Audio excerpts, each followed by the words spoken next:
Most people think intelligence is a gift. They imagine it means effortless success, quick understanding, and a life where everything just clicks into place. But psychology tells a very different story. Research consistently shows that high cognitive ability comes with a hidden cost that nobody warns you about. The same neural architecture that allows you to see patterns others miss, think 3 steps ahead, and understand complex systems almost intuitively, that same architecture can make everyday life feel unbearably heavy. If you've ever felt exhausted by your own thoughts, if you've ever wished you could just turn your brain off for a few hours, if you've ever looked at people who seem perfectly content with simple answers and wondered what that must feel like, this video is for you. What I'm about to share isn't motivation. It's not a pep talk. It's the neuroscience and psychology behind why your mind feels like a burden and why that burden might actually be proof of something rare. Here's the truth most people never hear. High intelligence isn't a superpower with no side effects. It's a cognitive operating system that processes more, notices more, and questions more than average, and that comes at a significant cost. The struggles I'm about to describe aren't signs that something is wrong with you. They're the predictable consequences of a mind that refuses to run on autopilot. And once you understand why these struggles exist, you'll stop fighting yourself and start working with the brain you actually have. The first struggle is chronic mental overstimulation.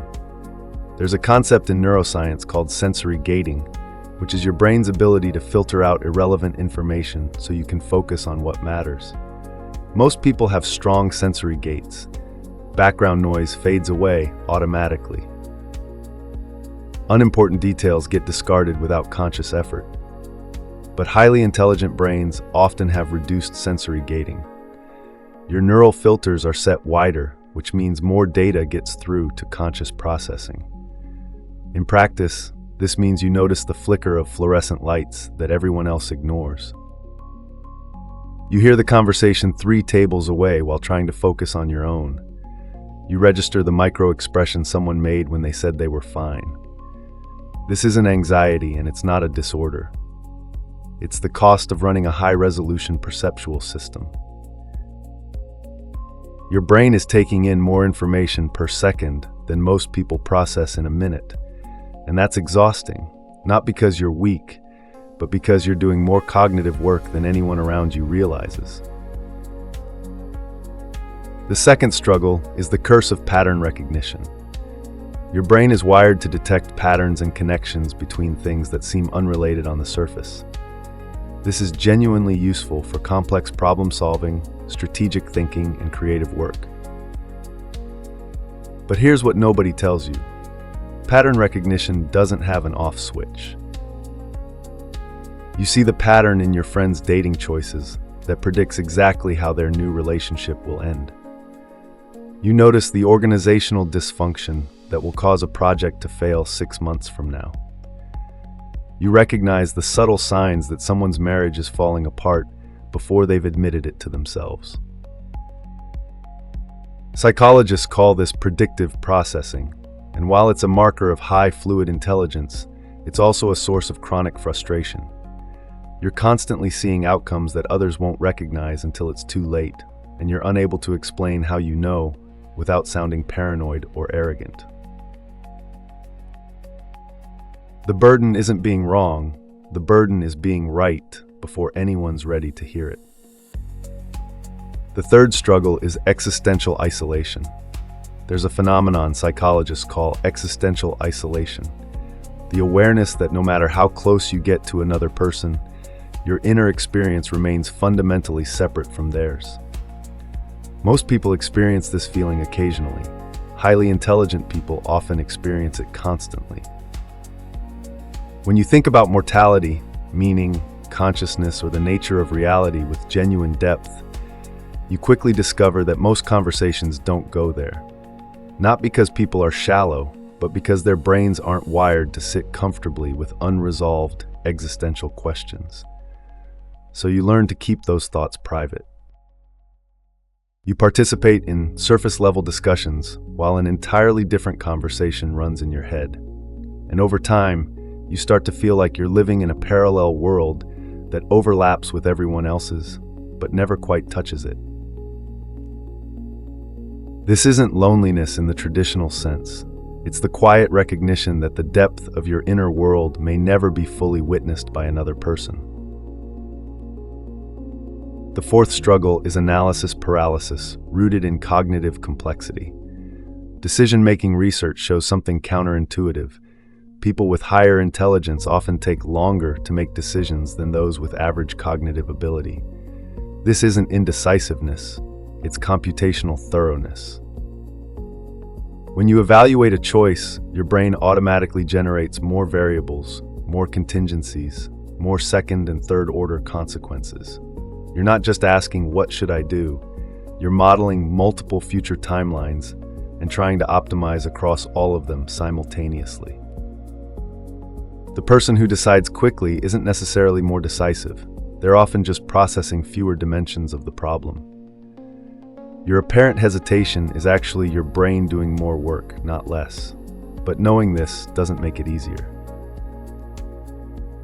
You still have to live in a world that rewards fast action over careful analysis, and that mismatch between how you think and how you're expected to perform creates a friction that never fully goes away.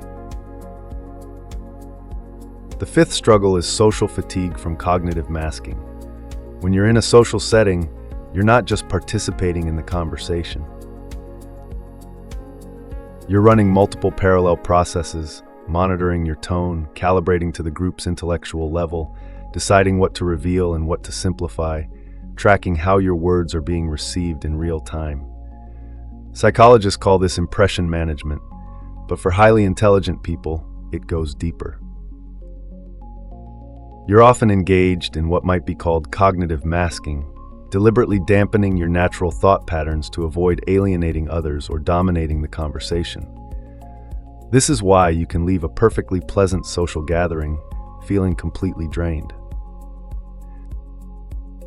You weren't just socializing, you were performing a continuous act of self-translation, converting your internal complexity into something socially digestible. And that's exhausting in a way that simple introversion or extroversion doesn't fully capture. The sixth struggle is the hedonic treadmill of achievement. There's a psychological concept called hedonic adaptation, the tendency for humans to return to a baseline level of satisfaction regardless of positive changes in their circumstances.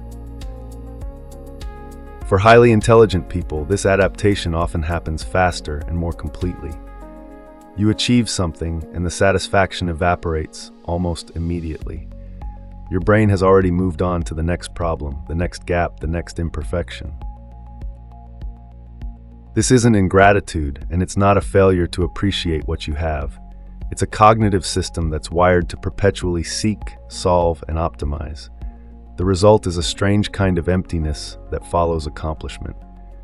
You did the thing, it should feel meaningful. But your brain has already filed it under solved and is scanning the horizon for the next challenge. You're not broken. You're just running software that doesn't have a celebrate and rest function built in. If what I'm describing sounds uncomfortably accurate, like I've somehow been narrating your internal experience, consider subscribing. This isn't about motivation or inspiration. It's about understanding the mind you actually have, not the one you're supposed to have. Hit subscribe if you want to keep understanding yourself better. The seventh struggle is difficulty tolerating intellectual boredom. Your brain requires a certain level of cognitive stimulation to function comfortably. When that threshold isn't met, you don't just feel bored, you feel almost physically uncomfortable.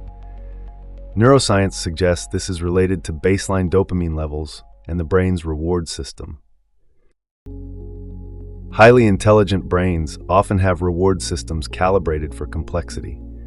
Simple tasks don't generate enough neurochemical payoff to feel satisfying. This is why you might struggle with routine work, administrative tasks, or situations where you're forced to operate below your cognitive capacity. It's not a lack of discipline. It's a neurological mismatch between what the task offers and what your brain needs to feel engaged.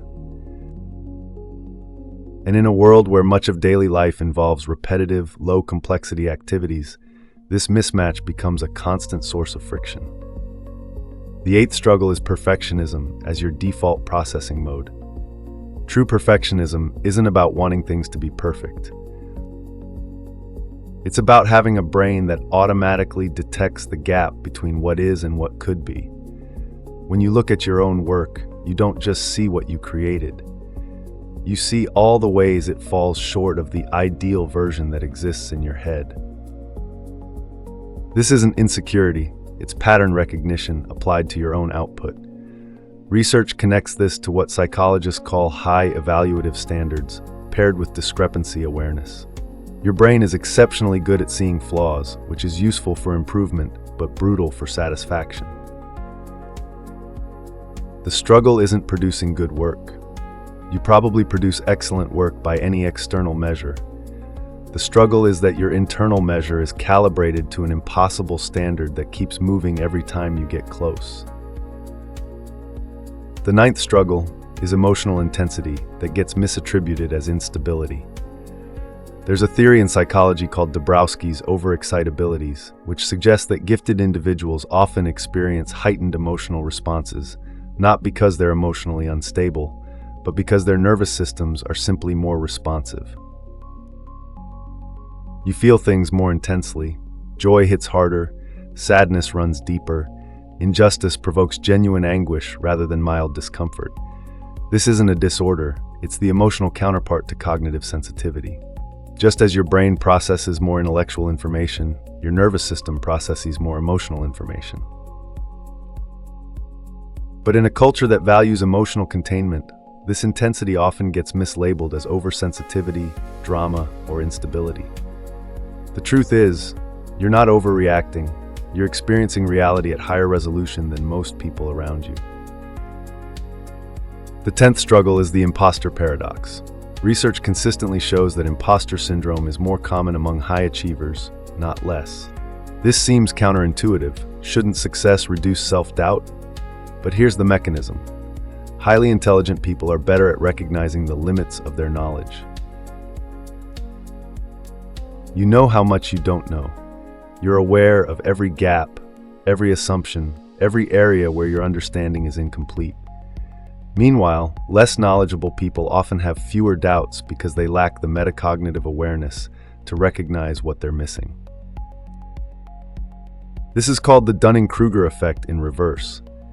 Your intelligence gives you the capacity to perceive your own limitations with painful clarity, and that clarity can feel like evidence of inadequacy rather than what it actually is, which is sophisticated self-awareness. The 11th struggle is chronic dissatisfaction with shallow interactions. Small talk isn't just boring for you, it feels almost physically uncomfortable. Your brain is wired for depth, for meaning, for conversations that actually go somewhere. Psychologically, this relates to what researchers call need for cognition, a measurable preference for engaging in effortful thinking. People high in need for cognition find shallow exchanges unsatisfying, not because they're antisocial, but because their brains are literally seeking more nutritious cognitive input. This can create real social difficulties. Most human interaction operates at the shallow end. Building relationships requires participating in the mundane before you reach the meaningful. And for a brain that craves depth, those early stages feel like cognitive starvation. You're not antisocial, you're selectively social, and that selection requires a patience your brain finds difficult to generate. The 12th and final struggle is the weight of seeing what others don't. Perhaps the heaviest burden of high intelligence is this.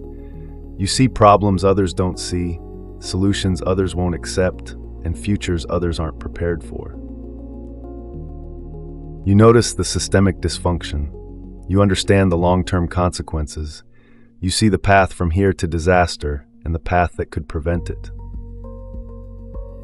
But intelligence doesn't come with authority. Seeing clearly doesn't mean others will listen. And so you carry a kind of knowledge that often feels more like a weight than a gift. Cassandra from Greek mythology was cursed to see the future while being disbelieved. For many highly intelligent people, daily life feels like a milder version of that curse, understanding what's coming while being unable to change it. So here's the truth nobody tells you. High intelligence isn't a gift you unwrap and enjoy. It's a different cognitive architecture that comes with capabilities and costs. The struggles I've described today aren't signs that you're broken, that you need fixing, or that something went wrong. They're the predictable consequences of a mind that processes more, notices more, and questions more than it was ever designed to handle in a world built for average. You're not too sensitive. You're not overthinking. You're not difficult. You're running high-performance cognitive software in an environment that doesn't provide the right inputs. And you've been trying to troubleshoot yourself instead of understanding your own operating system. Subscribe if this helped you see yourself differently. Understanding your mind isn't just interesting, it changes how you live in it. I'll see you in the next one. Which of these 12 struggles hit the hardest for you? Drop a number in the comments. I read every single one, and I'm genuinely curious which of these resonates most.